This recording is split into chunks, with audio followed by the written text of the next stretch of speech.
Hello আমার প্রিয় বন্ধুরা, আজকে আমরা এই প্রদীপ্ত ভাইয়ের বাড়ির গ্রাউন্ড ফ্লোরের গলিতে যে স্টেট পাইপের ওয়ারিং আছে এইগুলোকে কনসিল ওয়ারিং করব এবং এখন যে পরিস্থিতিতে আছে সেটাকে আরেকটু ভালো পরিস্থিতিতে করার চেষ্টা করব।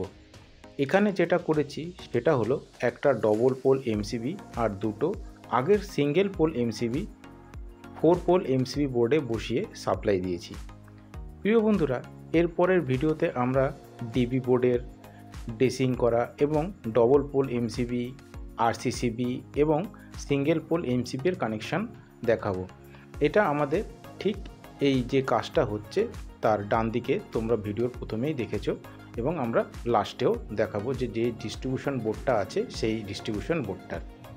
আর আমাদের এখানে যে 32 অ্যাম্পিয়ারের মেন সুইচ ও কিটক্যাট ডেকোলাম কভারের উপরে কীভাবে ফিটিং ও তার কানেকশান পরের ভিডিওতে নিয়ে আসব। প্রিয় বন্ধুরা, তোমরা যদি দেখতে চাও তাহলে অতি অবশ্যই কমেন্টে জানিও। আর এই ভিডিওটা যদি ভালো লেগে থাকে তাহলে প্লিজ লাইক, শেয়ার এবং কমেন্ট করো।